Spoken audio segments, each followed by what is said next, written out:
국민 모두의 희망, 농협 상호금융. 오늘도 농업인 국민과 함께 성장하고 있습니다. 고객과 함께 행복을 키우는 금융, 농협 상호금융. 우리 농민이 정성껏 기른 고품질 국산 농산물로 만들어 더욱 믿을 수 있는 농협 가공식품은 전국 농협 하나로마트에서 편리하게 구매할 수 있습니다. 쉽고 간편하게 온 가족이 행복하게 즐기는 농협 가공식품은 우리 농가에서 생산한 고품질의 국산 농산물을 주 원료로 안전하고 위생적인 설비를 갖춘 전국 농협 농식품 가공사업소에서 지역적 특색을 담아 건강하게 만듭니다. 건강한 자연의 맛, 농협 가공식품.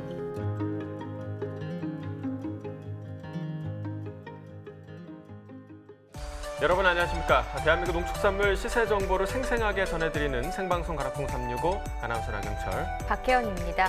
농촌진흥청이요, 지난 17일 바이러스 무병 묘목 생산 기술을 확립하고요, 또 보급 기간도 단축할 거라고 전했습니다. 네, 사과와 배, 또 복숭아, 포도, 감귤 등 5대 과정의 무병화 묘목 생산 기술을 확립하고요, 단계별 지침을 만드는 데 성공해서 과수 바이러스 무병묘 생산 종합 매뉴얼을 발간한 것입니다. 네, 농진청에 따르면 국내 과수 묘목 시장은 2017년 기준 618억 원 규모로 파악되지만요, 바이러스 검정이 이루어지지 않은 묘목이 공급될 과수원 바이러스 감염률이 평균 45%나 된다고 합니다.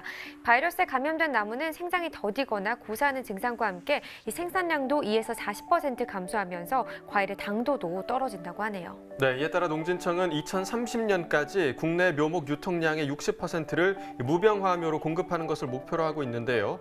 이번에 확립한 무병화 생산 기술로 키운 묘목은 가지치기 도구를 소독하고 매개충을 철저히 방제하면 경제 수명이 닿을 때까지 바이러스 감염 피해가 거의 발생하지 않는다고 합니다.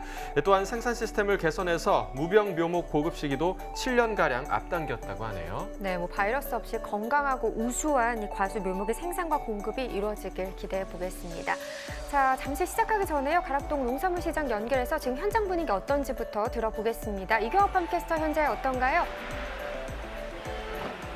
네, 푹푹 찌고 있는 이곳은 가락동 농산물 도매시장입니다.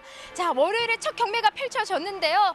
오늘은요, 정말 이분의 목소리만 들어도 왠지 이 더위가 저 멀리 떠나갈 것만 같은 아주 비타민 가득한 경매사님 바로 모셔보도록 하겠습니다. 어서 오세요. 네. 예, 안녕하십니까. 1대5 아니죠? 2대5입니다. 네, 경매사님 너무 더워가지고 바로 모셨어요. 와, 경매사님 인터뷰 전인데 벌써 좀 땀이 송글송글 맺혔어요. 예, 그러니까요. 오늘 또 물량들도 많고 또 농산물 자체에서도 좀 열기가 있습니다. 그래서 또 같이 일하다 보니까 또 땀이 나네요. 맞습니다. 참 신기하죠. 이 절기라는 게요.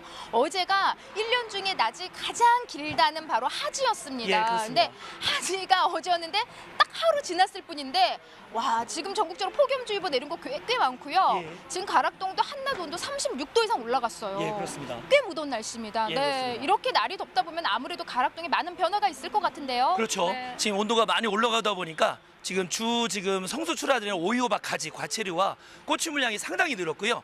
지금 기본적으로 가장 많이 나오고 있는 노지 물량인 그 감자라든지 양파가 또 이번 주에 또 장마가 있기 때문에 또 서둘러 수확을 해가지고 또 양이 엄청나게 늘어났고요. 또한 또 콩이라든지 마늘 또 이런 품목들도 많이 늘어나서 그 여러모로 지금 풍성한 가락시장이 되고 있습니다. 지금. 네. 아유, 날은 덥지만요. 예. 지금 이 시기에 우리네 농산물들 정말 생육 환경도 너무 좋고요. 예. 속도 너무 빠르게 그냥 잘 자라고 있습니다. 정말로 경매사님 짚어주신 대로 입고 들어오는데 오늘 콩 꽤 많이 들어왔어요. 예, 맞습니다. 네, 거기에다가 핵감자 물량도 꽤 많고요. 예, 그렇습니다. 네. 자, 하지만은 지금 날씨는 좁지만 이제 주 후반으로 갈수록 비 소식도 지금 예고돼 있거든요. 그렇죠. 장마철이 있다 보면 여러 가지 또 이 습기라든지 또 이게 고온 다습하면 또 농작물에 또 나쁜 영향이 있기 때문에 이때 그 수분 관리를 잘 하셔야 되고요. 지금 기초적으로 엽채류라든지 이런 경우는 또 신문지를 이용해서 또 이렇게 그 습 관리를 해주시면 좀 좋겠고요.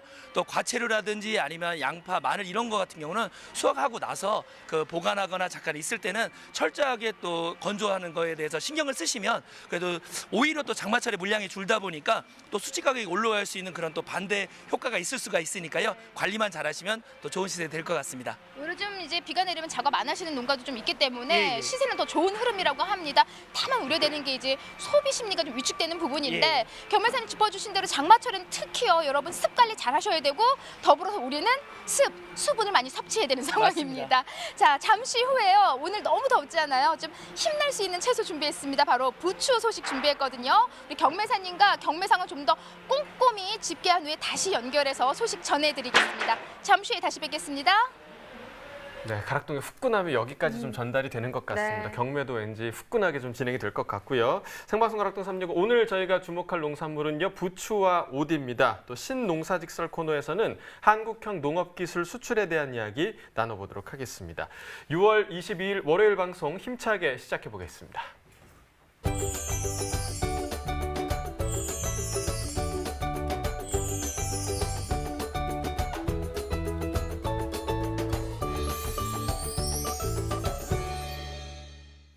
네, 매주 월요일에는 수급 조절이 필요한 10대 품목에 대해서 더 자세히 알아보는 시간이죠. 오늘은 그 10대 품목 중에서요. 보시다시피 배추와 청양고추에 대해서 살펴보도록 하겠습니다. 네, 먼저 배추에 대해서 짚어보도록 하겠는데요. 현재 노지 봄배추가 주출하되고 있는 상황으로 알고 있습니다. 배추 산지 동향부터 먼저 살펴주시죠. 네, 현재 노지 봄배추의 6월 주 출하 지역은 경북 문경, 영양, 강원 영월 지역인데요. 지금 4월 저온 이후 기상 여건이 양호하면서 작황은 평년 수준으로 파악이 되고 있습니다. 7월 상순까지 출하가 이루어지겠지만 저장 작업도 같이 진행될 예정이라고 하는데요. 여름철 기상 변수가 많다 보니까 이 노지 봄배추의 저장 수요가 증가할 걸로 분석이 되고 있습니다. 네, 자 그렇다면 여름철 작황 변동성이 큰 고랭지 배추의 경우에는 현재 작황이 어떤 상황인가요? 네, 지난 16일에 발표된 한국농촌경제연구원 생육 실측 조사 결과에 따르면요. 중고랭지 일기작 배추 생육은 생육 초기 저온 현상이 있었으나 전반적으로 양호한 편으로 조사가 됐고요. 6월 하순부터 출하가 이뤄질 예정이라고 합니다. 그리고 7에서 8월에 출하될 고랭지 배추 생육도 양호한 걸로 조사가 됐습니다. 자, 그럼 10대 품목 중에서 배추 경락가부터 확인해 보도록 하겠습니다. 네, 오늘 과일 1297톤, 과일과채 3123톤, 일반 채소는 5411톤, 총 9832톤 반입된 상황이고요. 전일 들어왔던 물량과 비교했을 때 2672톤 더 증가한 상황입니다. 배추 반입량 보시죠. 346.6톤 반입됐네요. 전일 417.4톤 기록했었고 전일보다 물량은 70.8톤 더 줄었습니다. 배추 10kg 상품 기준 평균가 9,328원입니다. 최고가 1,300원, 최저가는 8,500원에 낙찰됐네요. 전일 5,500원대였던 시세 평균가 보시면 오늘 9,300원대까지 상승 흐름을 나타냈습니다. 전일보다 3,807원 더 오른 평균가가 되겠고요. 일주일 동안의 최고가 흐름을 보시면 지금 6월 16일이 1,700원이었는데 이 이후부터 계속해서 그래프는 밑으로 향하고 있습니다. 가격은 떨어지고 있었는데요. 20일 가격이 6,700원까지 만원 아래로 하락하는 모습을 나타냈죠. 그러나 전일 기점으로 급상승하는 모습 나타내면서 다시 만원대를 회복했습니다. 네, 최근 30일 동안의 평균가 흐름도 계속해서 확인해 보겠습니다. 30일 동안의 흐름을 보시면 하락했다 상승했다 좀 계속해서 반복을 하고 있는 모습인데요. 6월 3일이 5,901원이었는데 이 이후에 그래프 보시다시피 상승 하락을 반복하고 있죠. 특히나 11일 기점으로 좀 급등하는 모습이 있었습니다. 15일 가격 11,538원까지 평균가가 나오기도 했었고요. 하지만 그 이후부터 일주일 동안 전반적으로 떨어지면서 오늘은 9,300원대를 기록하고 있습니다. 산지별로 보도록 하겠습니다. 영월군이 최고가 가장 높았습니다. 평창군도 높았네요. 11,200원에 낙찰이 됐고요. 평균가는 평창군이 높았습니다. 9,136원에 거래됐습니다. 네, 생고추 보겠습니다. 256톤 들어왔습니다. 전일 188톤을 기록했었네요. 전일보다 물량은 68톤 정도 더 증가했습니다. 청양고추 10kg 상품 기준 평균가 34,643원, 최고가는 38,000원, 최저가는 3만 원에 거래됐고요. 오늘 평균가가 34,643원인데 전일 33,000원대 시세였습니다. 지금 평균가 조금 더 오른 가격을 나타내고 있죠. 등락과 비교해보면 1,095원 더 상승한 가격이 되겠습니다. 청양고추 10kg 상품 기준이고요. 일주일 동안의 좀 최고가 흐름도 확인해 보도록 하겠습니다. 6월 18일 29,000원, 이 기간 중 가장 낮은 가격, 그리고 그 이후에 상승 흐름 타면서 6월 20일 날은 거의 4만 원 가까운 시세를 형성을 했습니다. 39,500원, 이 기간 중 가장 높은 가격이 되겠죠. 그런데 그 이후에 전일 기점으로 해서 다시 좀 떨어지면서 그래도 3만 원대는 유지하고 있습니다. 38,000원에 거래가 됐습니다. 네, 30일 동안의 평균가 흐름 확인해 보죠. 5월 29일 26,970원이었습니다. 그 이후부터 계속해서 6월 초반까지는 상승하는 흐름이었는데요. 8일 기점으로 한번 좀 떨어지는 모습을 보이기도 했습니다. 약간 주춤했다가 그래도 11일 기점으로 오늘까지 봤을 때는 전반적으로 상승세를 다시 좀 타고 있는 상황입니다. 오늘 가격 34,643원에 거래됐습니다. 네, 전체적으로 보도록 하죠. 산지별로 봤을 때 밀양시가 48,500원, 최고가 중에서 가장 높은 가격 형성했습니다. 평균가는 나주시가 가장 높았네요. 36,622원에 낙찰됐습니다. 네, 청양계, 풋고추, 경매, 시황까지 살펴주셨는데요. 앞으로의 시세도 좀 자세하게 전망을 해주시죠. 네, 현재 청양계 풋고추 같은 경우는요. 출하량이 지난해 대비 5%가량 증가하면서 시세가 좀 약세로 이어지고 있다고 분석이 되고 있습니다. 출하량이 늘어난 상황에서 외식업체의 침체로 당분간 3만 원 초반대 시세가 이어질 전망인데요. 다만 장마로 인해서 시세가 널뛰기 장세를 보일 거라는 관측도 제기되고 있다고 하니까 산지에서는 좀 출하 도매 시장과 긴밀하게 좀 연락을 통해서 출하 시기를 조절하는 게 제박받는 데 도움이 되시지 않을까 싶습니다. 자, 오늘의 채소 경매 시황 확인해 보겠습니다. 오늘의 채소는 바로 부추입니다. 부추 반입량부터 보시죠. 95톤 정도 들어왔네요. 전일 96.5톤, 한 96.6톤 정도 들어온 상황이었고요. 전일보다 물량은 1.6톤 정도 더 줄었습니다. 부추 500g 상품 기준 평균가는 1,021원, 최고가 1,350원, 최저가는 900원을 기록했네요. 자, 전일 1,229원이었습니다. 평균가 오늘 1,021원으로 떨어지는 모습을 나타냈네요. 네, 등락가 보면 208원 하락한 평균가가 되겠습니다. 자, 부추 500g 상품 기준입니다. 최근 일주일 동안의 최고가 흐름 그래프로 확인해 보시죠. 6월 17일 이 기간 중 가장 낮은 가격이었네요. 보시다시피 1,050원에 거래가 됐고요. 그래도 그 이후부터 계속해서 상승하면서 이틀 만에 6월 19일 1,500원까지 상승세를 나타냈습니다. 그러나 그 이후부터 다시 조금 주춤하는 모습을 나타내고 있고요. 오늘 가격 1,350원에 거래가 됐습니다. 네, 최근 30일 동안의 평균가 흐름도 계속해서 좀 살펴보도록 하겠습니다. 지금 그래프를 보시면 6월 8일 기점으로 떨어지면서 6월 11일 때 792원을 기록을 했습니다. 이 기간 중 가장 낮은 가격이었는데 그런데 4일 만에 급상승하면서 거의 2배 가까이 상승을 했죠. 6월 15일 1,542원을 기록을 했습니다. 하지만 그 이후에 다시 또 떨어지면서 그래도 1,000원대는 유지하고 있지만 오늘 가격은 1,021원이 되겠습니다. 산지별로도 확인해 봐야겠죠. 부추 경기 양평군이 766원에 거래가 됐습니다. 경기 이천시는 743원이었고요. 경기 여주시가 1,057원에 거래가 됐습니다. 네, 계속해서 가락동 농산물 시장 연결해서 경매 현장 분위기도 들어보겠습니다.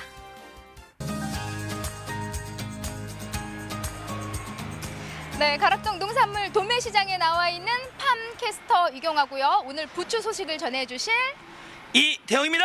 네, 1대0 아니에요. 예, 그렇습니다. 네, 2대0입니다. 예. 네, 변호사님, 와, 우리는 또 카메라 앞에 이렇게 또 조명이 앞에 이렇게 있잖아요. 예, 예. 정말 덥습니다. 아, 그렇죠. 네. 조명 이렇게 더운지 몰랐습니다, 지금. 그러니까요. 예. 와, 지금 이제 본격적으로 하지 이제 지나고 이제 무더위가 시작이 됐는데 이럴 때일수록 우리 뭔가 좀 몸에 기운을 북돋아 줄 수 있는 그렇죠. 영양을 듬뿍 줄 수 있는 기양초로도 불리우고 그렇죠. 월담초도 있고요.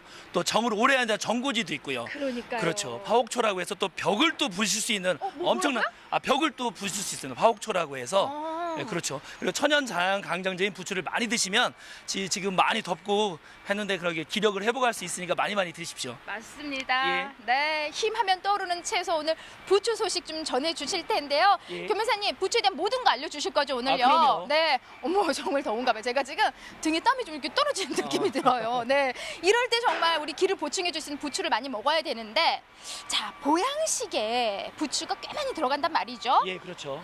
지금 현재 경매 분위기 뭐 이런 영향들이 있을까요, 날씨하고? 그러니까 날씨가 이게 더워서 더 많이 나가야 하는데 아무래도 지금 그 주말에 좀 많이 비싸다 보니까 좀 주말에 좀 판매들이 조금 부진했습니다. 좀 재고가 남아 있었고 또 오늘 아무래도 주초다 보니까 물량이 늘면서 좀 시세는 지난주에 비해서는 조금 더 하락을 했는데요. 그래도 예년에 비해서는 시세가 좋은 편으로 그래도 좀 그래도 양호한 편입니다, 지금. 네, 맞습니다. 지금 조금 더 있어야 돼요. 예, 7월 그렇죠. 중순 넘어가 줘야만이 또 예. 본격적으로 우리 부추가 제대로 힘을 발휘할 텐데, 김 회사님, 지금 이제 반입 양을 좀 체크를 해볼 거예요. 예. 양이 좀 변화가 있을까요? 지난주하고 비교했을 때? 그렇죠. 오늘 반입량이 95톤인데요. 지난주가 98톤이니까 소폭 감소했는데 그동안 작황이 부진했던 강원도 지역은 좀 물량이 괜찮게 회복을 했는데 그 대형 출하치어라고 할 수 있는 이천 지역이 그 일손 부족으로 인해서 네네. 또 꾸준하게 물량이 안 나오다 보니까 오늘 조금 좀 소폭 감소했습니다. 네, 큰 차이는 아니에요. 예, 네. 그렇습니다. 평년의 양이 좀 그래도 적정량 들어오고 있는 거죠? 예, 그렇습니다. 지금 아무래도 지금 강원도 물량들이 조금 회복을 하고 있고요. 대형 산지 위주로 해서 또 인력들을 또 어느 정도 수급을 하다 보니까 그리고 지난주에까지는 그 농번기나 모내기라든지 여러 부분들이 바쁜 농사들이 끝나면서 거기 있는 유유 인력들이 또 이쪽으로 오면서 또 생산에는 큰 그렇게 그 부족함이 없었습니다. 네. 자, 김 회사님, 지금 보면은요, 강원도 물량이 좀 꽤 증가한 상황이란 말이죠. 어떤 지역에서 지금 가락동은 가장 많이 올라오고 있어요, 우리 부추가? 그렇죠. 가장 큰 지역은 경기도 이천 지역이 가장 크고요. 그 청가마다 좀 반입량은 좀 틀리긴 한데요. 지금 그 청가마다 하는데 지금 우선은 그 다음에는 양평에서 양동부추라고 불리는 양평이 또 많고요. 그 다음에 원주, 춘천, 홍천에 이르는 강원도 지역이 또 세 번째로 물량이 많습니다. 네. 자, 가장 중요한 거는 또 시세가 아닐까 싶습니다. 부추가요, 작년에 제가 기억을 더듬어 보면 평균 한 400원, 500원? 그렇죠. 그게 네. 꾸준하게 한 2달 정도 이어졌습니다. 너무 힘들었어요, 한동안요. 예. 작년하고 비교할 수는 없고요. 예, 일단 그렇죠. 지난주 대비 오늘 경락가 얼마 형성한 상황일까요? 예, 지난주는 뭐 1,100원대 그래서 뭐 지방 주문이라든지 마트 세일 행사가 있어서 그래도 가격이 좋았는데 올해는 좀 이번 주는 조금 떨어져서 네네. 그 특상품질 기준으로 해서 500원에서 700원에서 1,000원대 최고가가 1,350원 정도 경매가 됐습니다. 최고가 1,350원. 1,350원. 예. 어떤 지역인지 알려주실 수 있을까요? 그렇죠. 네. 그 법인마다 좀 최고 지역이 좀 틀린데요. 저희 중앙청가 같은 경우는 포천 오성부추가 가장 비싸고요. 또 그 동화청가 같은 경우는 지금 그 양동부추, 양평의 양동부추와 또 홍천의 클로레라 부추가 비싸게 나오고 있고 농협공판장에는 여주부추가 비싸게 나오는데 이 지역들은 철저한 선별 관리와 상품성 관리로 해고요. 꾸준하게 출하되면서 중도매인들한테 고품질 브랜드라는 인식이 각인되면서 이렇게 가격 최고 가격을 항상 받고 있습니다. 아니, 교매사님, 예. 어떻게 선별해야지만이 그렇게 좋은 시세 받는 거예요? 그렇죠. 예. 지금 여름이다 보니까 예냉이 필수고요. 네. 그리고 기본적으로 지금 센치가 원래 30cm 내외인데 여름은 좀 길게 해서 40cm 내외 정도면 되고요. 이 폭이 넓고 또 이게 병기가 없으면서 입이 깨끗하면서 진녹색이 강하고요. 또 뿌리 부분이 청결하면 좋은 부추로 인정받고 있습니다. 네. 한눈에 봐도 지금 이게 최고가 오늘 받은 부추인 거죠? 아, 그거보다는 조금 예, 2단계 좀 아래에 부칩니다. 아, 그래요? 예, 그런데도 그래도 지금 좋죠, 예. 품질 너무 좋아요, 그렇죠. 변매사님. 지금 뭐 전체적인 상품성이 네. 저번 주까지는 백납이라든지 무름, 네. 진무름 같은 경우가 많았었는데 이번 주들은 그런 빈도가 많이 줄면서 상품성이 대체적으로 다 양호한 상태를 보이고 있습니다. 이게 좀 경매사님들이 이렇게 딱 보면은 이렇게 중도매인들의 이렇게 눈빛만 봐도 예. 이걸 살려나 안 살려나 이렇게 다 보이잖아요. 아, 그렇죠. 네. 어떤 특징을 딱 보면은 제일 먼저 선점해서 가져가는 부추일까요? 그래서 아무래도 예. 지금 하적이다 보니까 온도가 높고 이제 그러다 보니까 예냉이 잘 됐는지 안 됐는지. 근데 지금 저희가 농가에 대해 당부하고 싶은 말은 지금 예냉은 오전 작업과 오후가 있는데 오전에는 아무래도 예냉을 많이 받는데 오후에는 또 예냉 그 냉을 먹이는 시간이 짧다 보니까 차이가 있습니다. 근데 이거를 같이 이렇게 같은 박스에 넣고 이제 구별을 안 해주시면 또 어떤 거는 시원한데 어떤 거는 또 그렇게 예냉을 못 받는 거 있으면 시세에 좀 악영향이 있으니까 그런 걸 구분하시면 상당히 더 좋은 평가를 받을 수 있을 것 같습니다. 네, 경매사님, 예. 저는요 이제는 딱 경매사님 말만 들어도 박사가 된 것 같아요. 네, 딱 한눈에 봐도 예. 아, 요 정도만 좀 선별해서 올려 보내면은 참 좋겠다라는 생각이 들고요. 예. 전반적으로 지금 산지에서 작년 시세 생각하면은 현재 시세는 그래도 나쁘지 않다 할 수 있지만은 예. 그래도 지난주보다는 조금 떨어지는 이제 부분이 있잖아요, 그렇죠. 경매사님. 네. 예. 어떤 부분을 우리가 더 신경을 쓴다면은 부추 시세에 좀 더 도움이 되는 상황일까요? 뭐 현재? 예냉은 뭐 여름에는 뭐 네. 첫째도 예냉, 둘째도 예냉인데요. 네. 예냉 이외에는 지금 이번 주 수요일부터 장마가 오지 않습니까? 장마가 오고 또 그리고 낮 기온이 올라가면서 예냉을 하게 되면 결로 현상이 발생이 돼서 그 습이 많이 생깁니다. 요 습 관리를 어떻게 하느냐? 대부분 그 부추를 그냥 위나 아래 정도의 그냥 신문지만 넣는 거 그거로 끝나는 게 아니라 요 습이 많이고 결로 현상이 많을 때는 그 4단 기준, 4단을 쌓고 이제 가로해서 거기다 신문지를 하나 놓고 그래서 충분하게 신문지 아끼지 마시고 팍팍 쓰시면서 습 관리를 하시고요. 또 박스 맨 아래 부분과 맨 윗 부분에 사이에 그 비닐을 넣으셔가지고 왜냐하면 신문지만 넣으면 과도하게 또 그 저장을 하게 되면 습을 빨아들이기 때문에 그런 과도한 수분 그 흡수를 방지하기 위해서 노력을 해주시면 충분한 시세를 받을 수 있을 것 같습니다. 네. 지금 계속 관리하시는데 뭐 신문지로 습을 제거해야 된다, 신문지 예. 얘기하는데 예. 저 신문 안 본 지 꽤 됐는데 뭘로 해요 그러면? 아, 예, 그렇습니다. 그러니까요. 당황스럽네요. 아유, 제 순발력이 많이 떨어졌네요. 예. 네, 그래서 습을 좀 제거할 수 있는 것들로 이렇게 뭐 한지도 좋고요. 이런 예. 걸 지금 이 시기는 앞서서 짚어드렸지만은 우리네 농산물이 날씨가 굉장히 무덥기 때문에 쉽게 얘네들도 이렇게 힘이 없어지고 예. 네, 진물음이 쉽게 발생할 수 있는 상황이기 때문에 잘 키워놓고 마무리 단계 잘 못해가지고 우리가 시세 못 받으면 안 되잖아요. 예, 맞습니다. 네. 그리고 부추가 또 제가 또 팜캐스트 아니겠습니까? 제가 정보를 하나 드리자면요. 김혜선 이렇게 보면은 잘 예. 봐요. 들어주세요. 예. 뿌리하고 요 잎이 있잖아요. 예, 예. 네, 이 뿌리가요. 그 알리신이라는 성분 아, 알죠? 그렇죠. 매운맛을 내는. 네, 예. 마늘하고 양파 있는. 예, 맞습니다. 그 알리신이 여기 잎보다 뿌리에 4배나 더 많이 아, 들어있대요. 그래서 저는 뭐 입만 먹었었는데 여태까지. 네, 그러니까 그런 분들 많이 계시잖아요. 또 이렇게 또 우리 새내기 주부님들은 그냥 여기 뚝 잘라가지고 버린 경우가 있는데 예. 요 부분에 가장 또 좋은 알리신 성분이 잎보다도 4배가 들어있기 아. 때문에 요걸 손질할 때 아주 잘게 쫑쫑쫑쫑 잘라주셔야만이 아. 더 흡수를 높인다고 합니다. 아, 그러니까는 알겠습니다. 잎은 듬성듬성 잘라주시고 예. 뿌리 쪽은 쫑쫑쫑쫑. 아, 그죠. 아셨죠? 뭐 찌개라든지 이럴 때 고명으로 많이 넣어야겠네요. 맞습니다. 그래서 이 시기에 말 그대로 우리의 몸에 좀 기운을 북돋아 주는 게 부추라고 하잖아요. 예. 그래서 제대로 손질만 해도 부추가 갖고 있는 영양소를 우리가 다 이렇게 먹을 수가 있는 거죠, 겸회사님. 맞습니다. 네. 아우 날도 더운데 오늘 제가 이거 가져가서 뭐 좀 해 먹어야 되겠어요, 아, 겸회사님. 그렇죠. 예. 뭐 해 먹을까요? 뭐 더우니까 지집은 그렇고 이제 좀 축 해서 뭐 삼계탕 할 때 좀 좋네요. 넣으시거나 예, 네. 그렇게 했으면 좋겠습니다. 맞습니다. 사실은 지금 부추가 날이 뭐 우리가 보양식 먹을 때 부추를 예. 많이 넣는다고 하지만은 예. 좀 소피가 좀 뜸할 때가 바로 이맘때이기도 합니다. 하지만은 지금 보시는 것처럼 품질 너무나 우수하거든요. 자, 날 더울 때 가족들과 함께 삼계탕에 우리 부추 듬뿍 넣어가지고 가족들 건강 챙기시면 정말 좋을 것 같습니다. 예, 네. 맞습니다. 아, 이거 예능 잘 됐네요. 오, 너무 시원해요. 네, 겸미사님. 진짜 제가 안고 있을 걸 그랬어요. 네. 오늘 고생 많으셨고요. 예. 네. 이상 가락동에서 전해드리는 부추 소식은 여기서 마무리하도록 하겠습니다.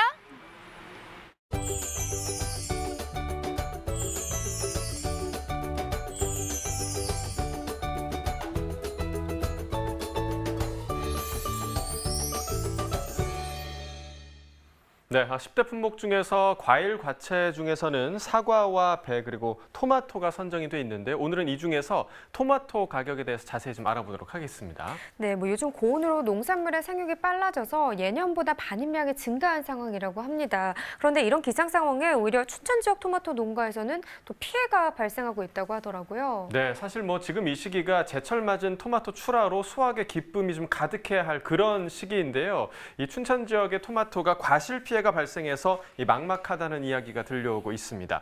일반 토마토를 재배하는 한 농가에서는 최근 수확한 토마토의 70% 가까이가 기존 크기의 절반 정도로 작다고 하고요. 인근 토마토 비닐하우스 상황도 마찬가지라고 하는데요. 어느 정도 크기가 커진 다음에 익어야 하는데 이 무더위로 토마토 크기가 커지기 전에 익어버리면서 이 발생한 상황입니다.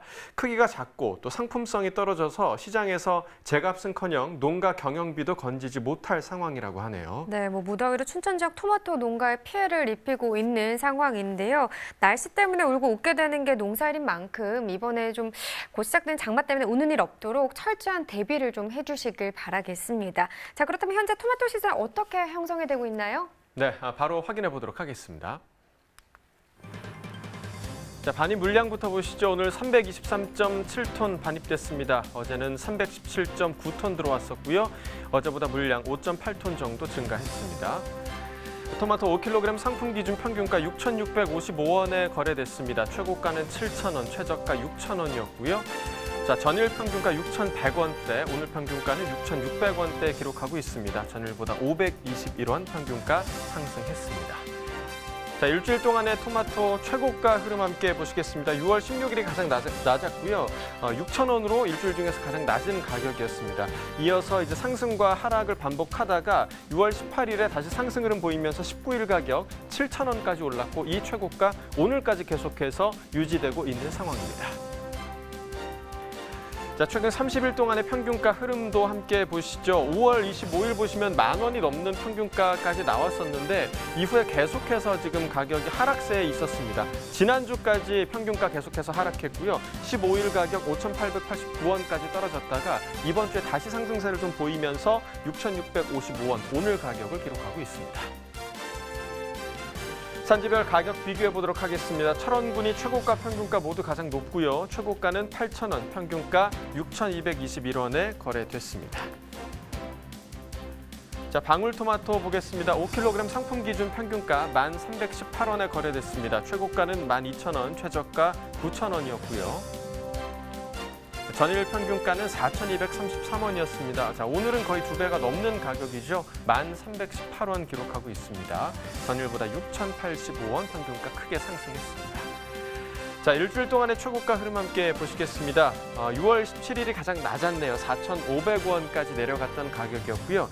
이후에 좀 조금씩 상승하다가 어제 이후로 많이 좀 상승폭이 컸습니다. 오늘 최고가 12,000원을 기록하고 있습니다. 최근 30일 동안의 평균가 흐름도 함께 확인해 보시죠. 5월 29일이 가장 높았고요. 이때는 11,000원이 넘는 가격까지 나왔었습니다. 이후에 좀 소폭 하락하다가 6월 8일 즈음에 다시 한번 큰 폭으로 좀 하락을 했고요. 11일 가격 보시면 7,000원대까지 가격이 하락했다가 다시금 회복세를 보이고 있는 상황입니다. 오늘 평균가 10,000원이 넘었습니다. 산지별 가격 비교해 보도록 하겠습니다. 최고가는 춘천시가 가장 높습니다. 16,000원에 낙찰됐고요. 평균가는 충주시가 가장 높았네요. 9,766원에 거래가 됐습니다. 네, 오늘의 과일은 오디입니다. 이어서 오디 경락가 바로 확인해 보도록 하겠습니다. 반입 물량부터 보시죠. 오늘 0.405톤 반입됐고요. 전일 0.417톤이었습니다. 전일보다 0.012톤 감소한 물량이고요. 오디 1kg 상품 기준으로 보겠습니다. 평균가 9,000원, 최고가, 최저가 모두 같은 가격 9,000원에 거래가 됐습니다. 자, 일주일 동안의 최고가 흐름 함께 보실까요? 6월 17일이 가장 낮았고요. 8,000원으로 일주일 중에서 가장 낮은 가격이었습니다. 하루 만에 1,000원 정도 상승하면서 18일에 9,000원의 최고가가 형성됐고 이 가격 계속해서 이어지고 있는 상황입니다. 30일 동안의 평균가 흐름 함께 보시죠. 29일, 그러니까 5월 29일까지는 상승 흐름이 이어졌는데 29일 가격 보시면 2만 원이 넘는 가격까지 나왔었습니다. 하지만 5월 29일 기점으로 6월 접어들면서 큰 하락이 있었고요. 6월 8일 같은 경우는 7,000원 아래까지 떨어졌습니다. 6,955원까지 기록을 했었고 이후에 좀 다시 회복을 하면서 오늘 평균가 9,000원을 기록하고 있습니다.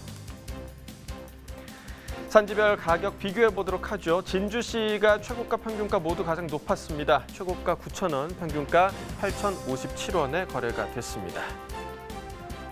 자, 오디 산지별 경락가까지 확인해 봤는데요. 얼마 전에 홈쇼핑에서 이제 1시간도 채 되지 않는 시간에 무려 9천여만 원을 올리면서 매출 9천여만 원을 올리면서 대박을 기록한 오디가 있다고 하는데요. 어떤 오디인지 전화 연결해서 이야기 나눠보도록 하겠습니다. 안녕하십니까?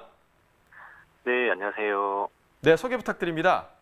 네, 저는 산청에서 직접 오디를 재배하면서 산청군 양잡농어협동조합에서 오디를 수매하고 판매를 담당하고 있는 강종상 상무입니다. 반갑습니다. 네, 반갑습니다. 저희가 앞서서 소개해드릴 때 지금 홈쇼핑 판매 기록이 9천여만 원, 매출이 9천여만 원을 올렸다. 거의 뭐 이 정도로 보면은 인기가 폭발적이었다. 이런 말이 맞을 것 같은데요.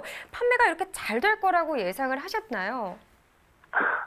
사실 이전에도 저희가 홈쇼핑 경험이 좀 있어서 예. 홈쇼핑에서 요구한 물량의 한 80%만 준비를 했었거든요.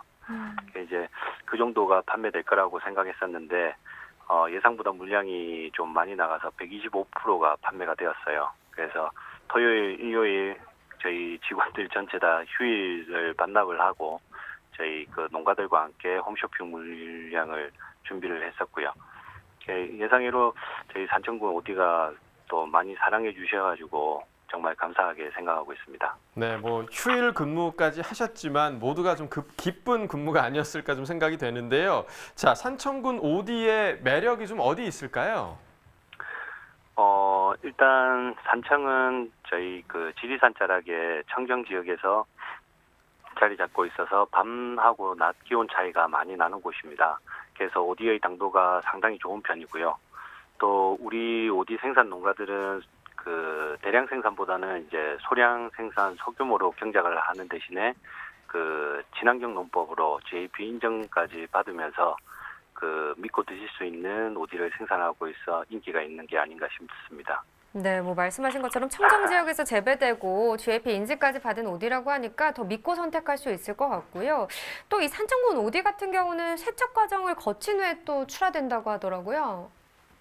네, 사실 이제 고민을 많이 했었는데 예. 요즘 이제 환경적인 요인들을 고려해가지고 저희가 이제 수미한 오디를 그 버블 공기방울 세척을 해서 이걸 급속 동결해서 소비자분들에게 공급을 해드리고 있습니다.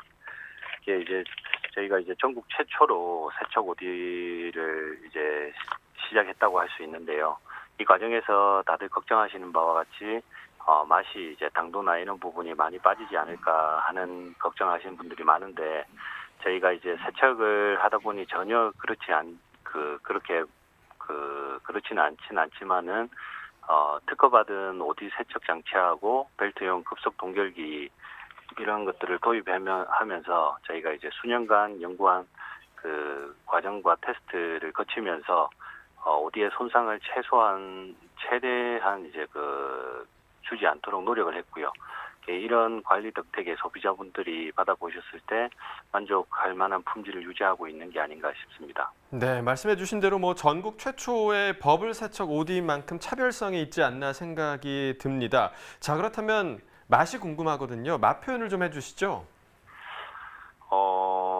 맛을 표현하자면 산앤청이라고 말씀드리고 싶네요. 네. 말 그대로 이제 지리산 청정골에서 그 산과 물이 어우러진 청정 지역에서 생산된 오디로 그 맛이 아주 기가 막힙니다.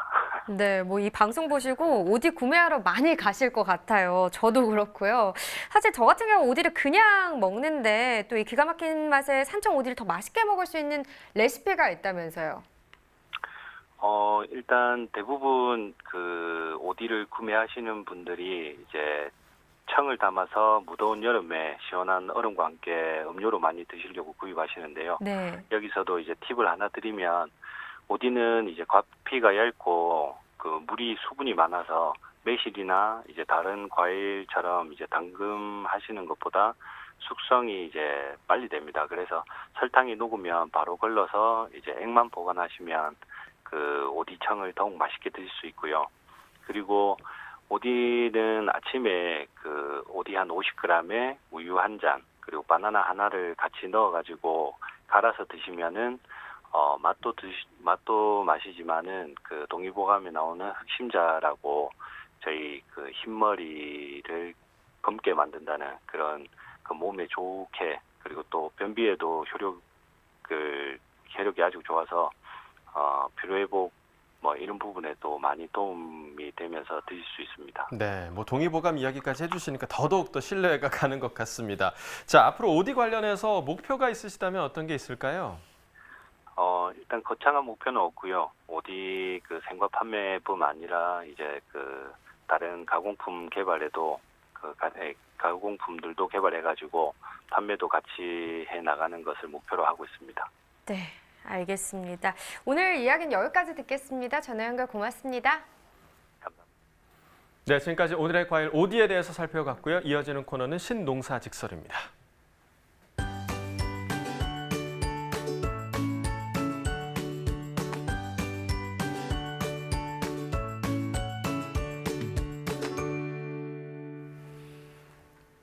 네, 신농사직설 오늘 함께할 전문가 소개해드리겠습니다. 농업기술실용화재단 글로벌 사업팀의 김진원 팀장 나오셨습니다. 어서 오세요. 네, 안녕하십니까. 자, 그럼 먼저 신농사직설 오늘의 주제부터 확인해 보겠습니다.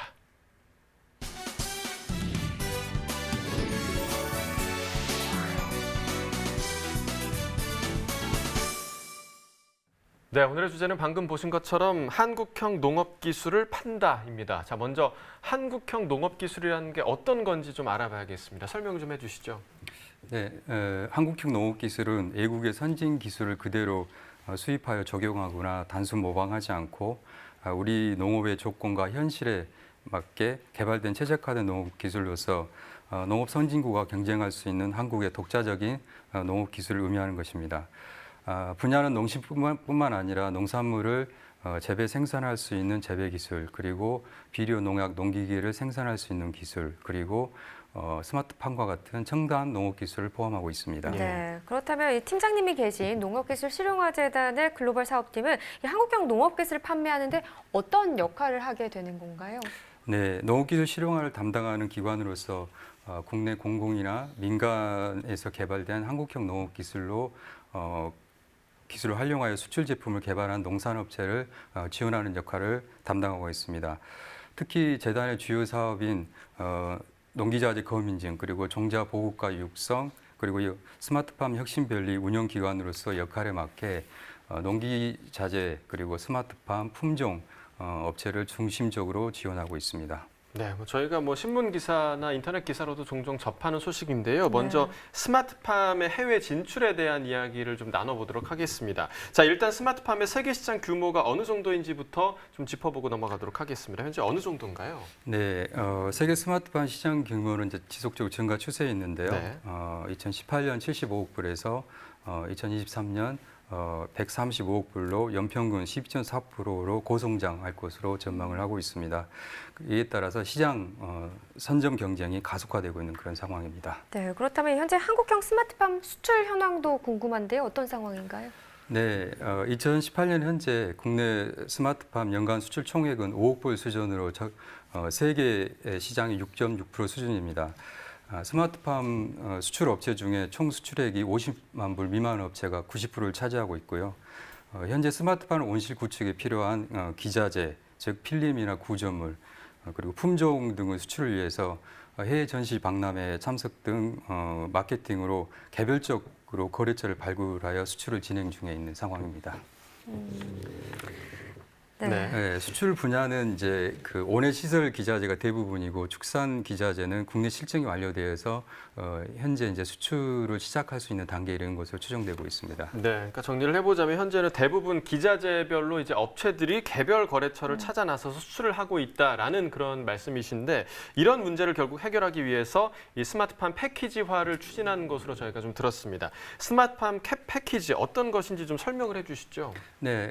스마트팜 패키지는 스마트팜의 구축과 운영에 필요한 투입 자원을 묶어서 수출하는 것을 의미합니다. 네.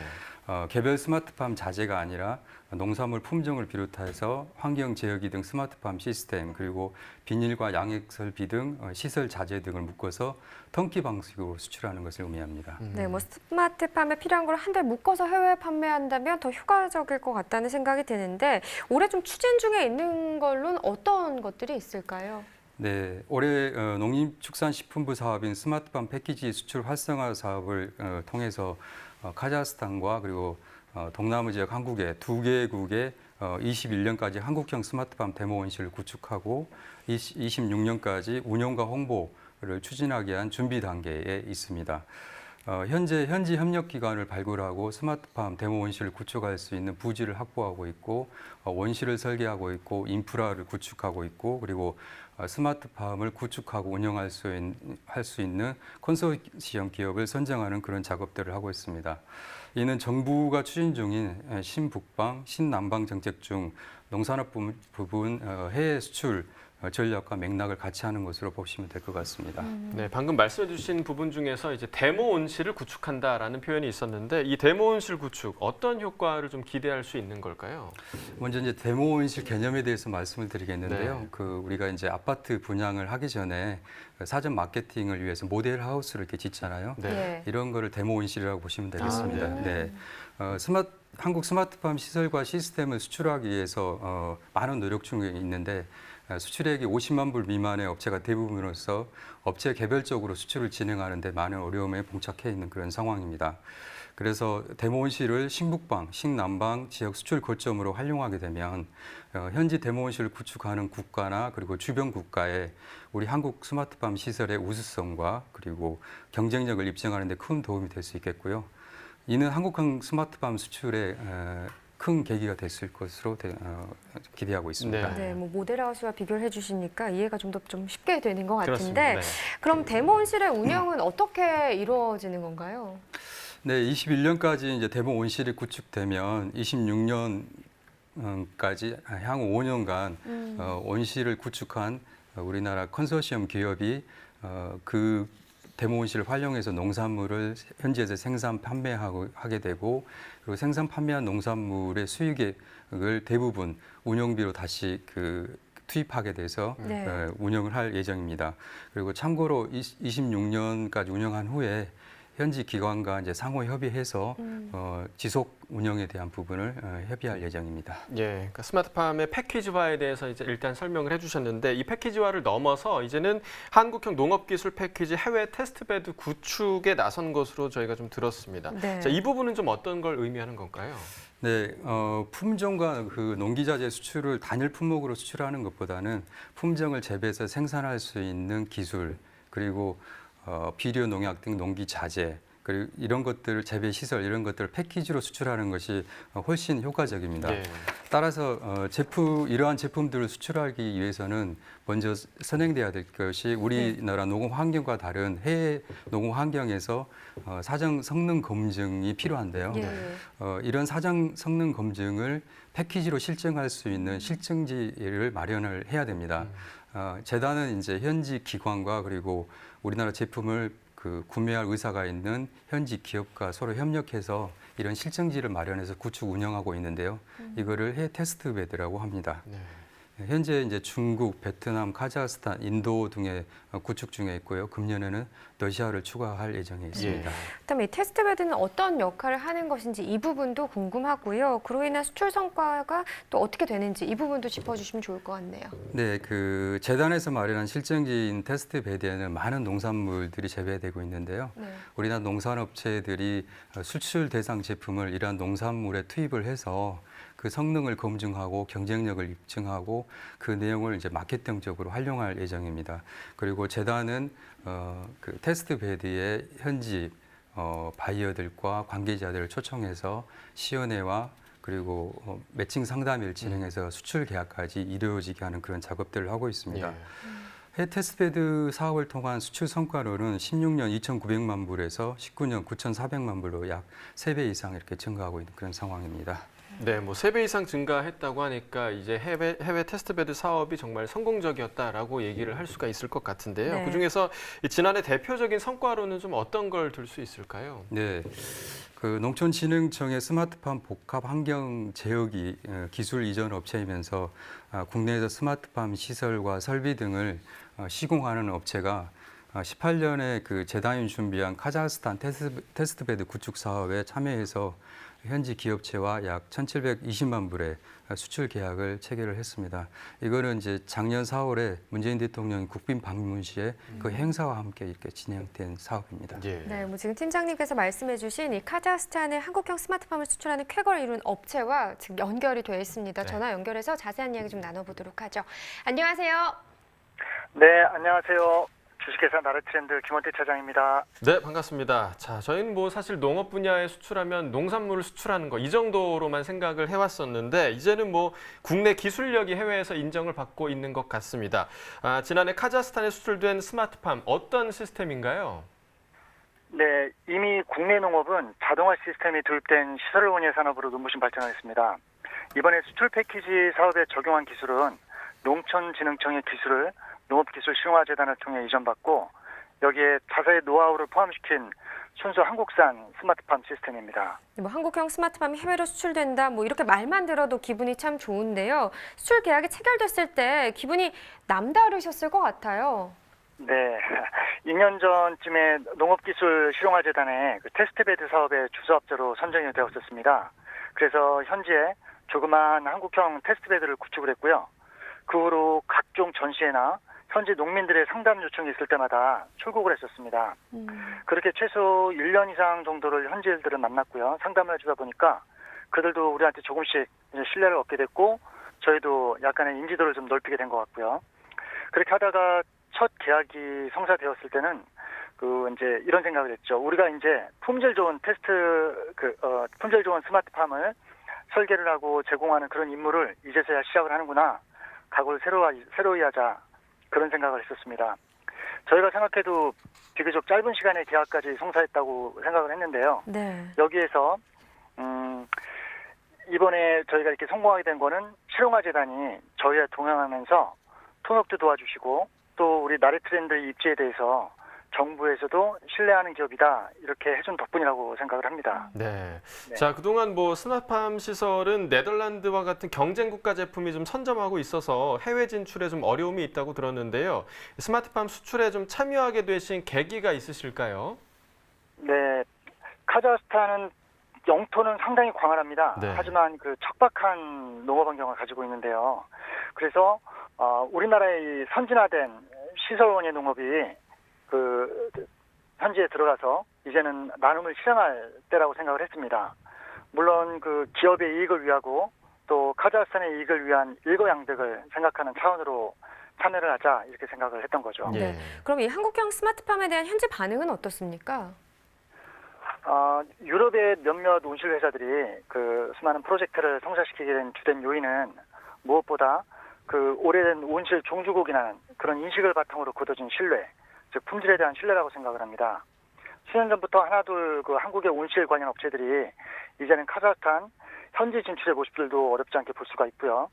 그런 모습을 볼 때마다 이제 한국형 온실도 서서히 현지에서 인기몰이를 하고 있구나 그런 생각을 했습니다. 그래서 현재가 그런 상태가 아닌가 생각을 하고 있습니다. 네, 말씀해 주신 것처럼 이제는 한국형 스마트팜 기술이 다른 국가와 견주어 봐도 경쟁력을 갖춰가는 게 아닌가 이런 생각이 들고요.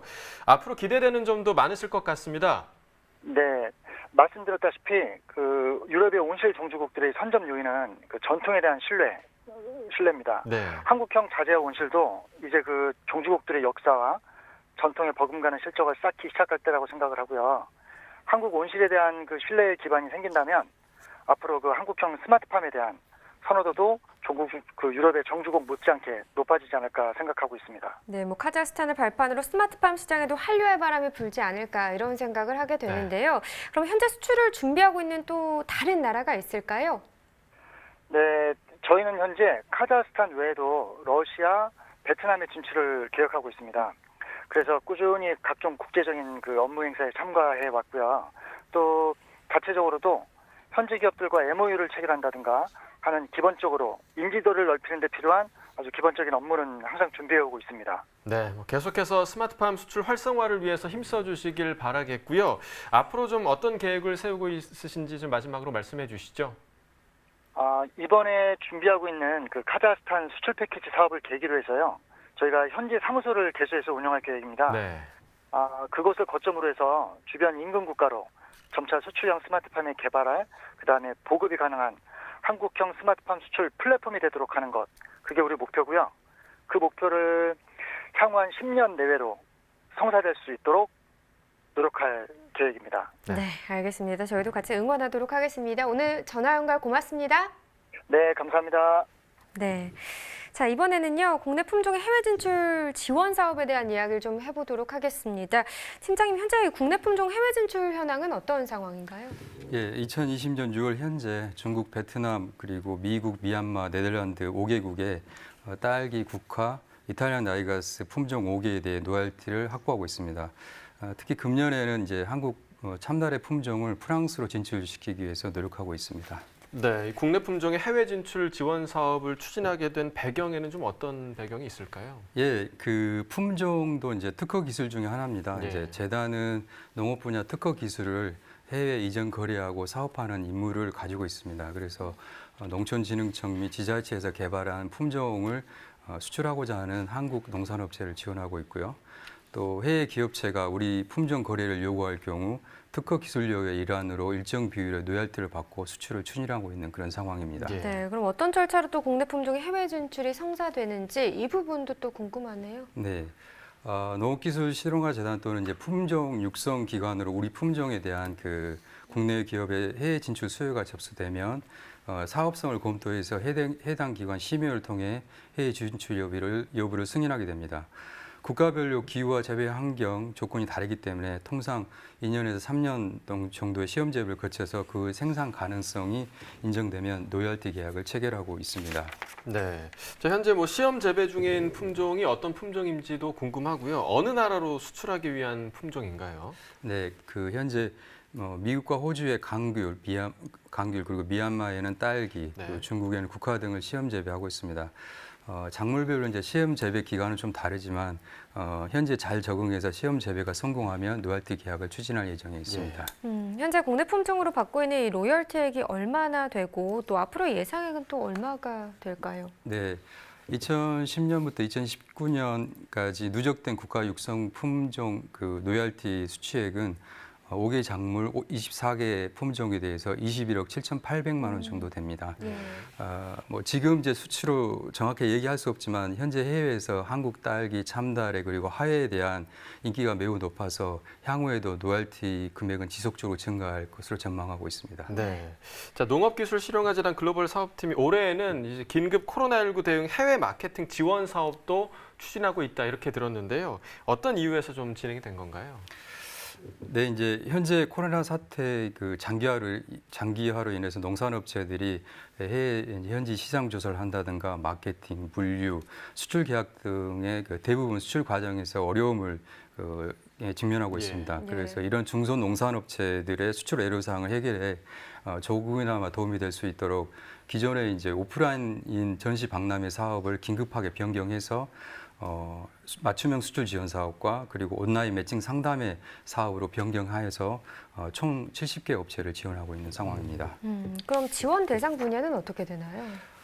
지원 대상 분야는 농기자재 업체와 스마트팜 시설 및 시스템 업체 그리고 농식품 분야 등으로서 특히나 코로나 사태로 인해서 많은 피해액이 높은 농산업체를 우선 대상으로 선정하여서 지원하고 있습니다. 네, 그럼 선정된 업체는 어떤 지원이 이루어지나요?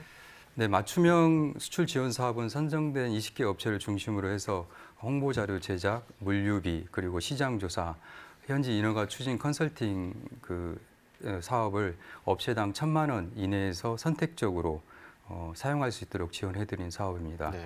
그리고 온라인 매칭 상담회 사업은 해외 방문 상담이 어려운 농산업체를 대상으로 해서 국가마다 10개사를 선정해서 중국, 베트남, 일본, 말레이시아, 태국 현지 바이어를 선정해서 온라인으로 매칭 상담회를 진행하는 사업입니다. 예. 네, 뭐 수출에 어려움을 겪고 있는 농산업체들이 큰 도움을 받을 수 있을 것으로 보이는데요. 현재 대부분 지원 대상 업체 선정은 마무리가 된 걸로 알고 있는데 이 온라인 매칭 상담회 지원 사업은 아직도 신청할 기회가 있다고 들었습니다. 맞습니까? 네, 맞습니다. 4월부터 8월까지 진행되는 이제 베트남, 일본, 중국 3개국 대상 사업의 농산업체 선정이 이미 완료됐고요. 네. 추가적으로 이제 진행하려고 하는 태국, 말레이시아 2개국의 이제 10개 농산업체를 선정해서 이제 진행할 예정에 있습니다. 7월 말에 저희 실용화재단 홈페이지를 통해서 지원 공고가 나갈 예정입니다. 온라인 매칭 상담회는 이제 참가 신청 시에 농산업체가 제출하는 제품 설명서를 토대로 해서 현지에서 활동하고 있는 전문 업체가 해외 현지 기업을 발굴해서 우리나라 농산업체와 현지 기업과 통역이 배석한 상태에서 서로 화상으로 매칭 상담할 수 있는 그런 지원 사업이기 때문에 많이 지원하셔서 도움을 받으셨으면 좋겠습니다. 네, 네. 꼭 기회를 좀 활용하셨으면 좋겠습니다. 자, 이제 거의 마무리할 시간이 됐는데요. 팀장님 생각하시기에 이 한국형 농업 기술의 해외 진출 전망은 어떻다고 좀 보십니까? 일단 결론적으로 말씀드리면 매우 전망이 높다고 생각을 합니다. 왜냐하면 한국의 친환경 농자재, 비료, 농약 이런 것들은 되게 품질이 우수합니다. 예. 근데 이제 일본 제품에 비해서 가격이 저렴하고요. 그래서 인도 그리고 동남아시아, 중국 등에서 매우 인기가 높습니다. 네. 그리고 농기계에는 파종기, 시비기, 그리고 수확기, 과일 선별기 등 소형 농기계 위주로 한국만의 독자적인 기술로 만든 이 소형 농기계 위주로 굉장히 인기가 많아서 지속적으로 수출이 되고 있는 그런 상황이고요. 네. 스마트팜의 경우는 기술 선진국인 네덜란드나 그리고 스페인 제품과 생산성은 비슷한데 가격은 약 30% 정도 낮아서 네. 중앙아시아를 비롯해서 지금 우리나라 스마트팜 제품의 인지도를 넓혀가고 있는 상황입니다. 뭐 어쨌든 앞으로도 매우 긍정적인 상황이다 이렇게 말씀을 해주시는 것 같은데 그래도 한국형 농업기술의 이 해외 진출을 위해서 좀 더 보완할 점이나 필요한 점이 있다면 또 어떤 게 있을까요? 예, 그 ICT 기술이 이제 농업 부분에 이게 도입되면서 해외 농업 시장이 이제 시시각각 이렇게 변화를 보이고 있습니다. 그런데 우리 글로벌 사업팀은 비정기적인 해외 출장을 통해서 현장의 환경 변화와 대응 전략을 이렇게 수립하고 있는 그런 상황입니다. 향후에는 해외 현지 지사를 설립해서 현지에서 국내 농산업체에게 필요한 정보를 신속하게 전달하고 판로를 결책할 수 있는 조직과 체계를 구축할 수 있도록 노력하겠습니다. 네. 자, 그렇다면 해외 마케팅과 판로 개척을 위한 계획으로는 좀 어떤 게 있으실까요? 네, 이제 코로나 팬데믹 상황으로 인해서 해외 오프라인 전시에 참가는 이제 한계가 있는 것으로 이렇게 파악이 되고 있고요. 코로나 종료 직전까지 온라인 바이어 상담을 최대한 확대 지원할 예정이고요. 향후 온라인, 오프라인 지원 사업을 적절히 조합하여서 해외 마케팅 사업을 추진할 예정입니다. 특히 이제 정부의 신북방, 신남방 정책에 대응하기 위해서 카자흐스탄과 그리고 동남아 추가 한 개국 국가를 중심으로 스마트팜 및 농기자재 수출 거점을 구축하고 국내 농산업체가 해당 국가, 주변 국가에 활발히 해외 진출할 수 있도록 지원할 계획입니다. 네. 자, 글로벌 사업팀이 또 한국형 농업기술 해외 수출로 이루고자 하는 목표가 또 있을 것 같습니다. 어떤 목표가 있을까요? 이제 국내 농기자재 시장은 이제 포화 상태라서 해외 수출이 이제 필수적인 상황입니다. 네. 하지만 농산업체가 대부분 영세하다 보니까 예산과 인력의 한계상으로 자체적으로 해외 진출하기에 참 어려움이 있습니다. 이러한 농산업체 어려운 점을 해소하기 위해서 우리 글로벌 사업팀은 공공기관으로서 해외 판로 개척, 그리고 홍보, 중개 역할 등을 수행하여 많은 농산업체들이 해외 진출할 수 있도록 도와줄 계획이고요. 네. 더 나아가서 정체되어 있는 한국 농산업 부분의 수출 활성화에 더욱 기여하는 것이 최종 목표입니다. 네, 오늘도 이렇게 이야기하다 보니까 마칠 시간이 또 됐습니다. 팀장님, 오늘 뭐 한국형 농업기술 해외 수출에 대한 이야기를 해주셨는데 마지막으로 글로벌 사업팀이 앞으로의 계획이나 각오 한마디를 좀 부탁드릴게요. 네, 좀 황당하게 얘기일 수 있는데요. 이제 과거에는 무력으로 이제 세계 정복을 위한 전쟁의 역사가 있었다면 현 시대는 우수한 제품과 기술로 이제 경제 영토 전쟁을 벌이고 있습니다. 네네. 이런 상황에 대응하기 위해서 우리 글로벌 사업팀은 농촌진흥청 기술뿐만 아니라 이제 한국형 농업 기술로 전 세계를 정복하고자 노력하고 네. 이를 통해서 우리나라 농산업체가 좀 더 많이 수출할 수 있도록 일선에서 최선을 다할 계획입니다. 네, 네. 전 뭐 불가능한 일이 아닐 거라고 생각이 그렇습니다. 됩니다. 한국형 농업기술의 세계 정복을 기대해 보도록 하겠습니다. 저희도 응원하겠습니다. 농업기술 실용화재단 글로벌 사업팀의 김진원 팀장님, 오늘 함께해 주셔서 고맙습니다. 네, 감사합니다. 네.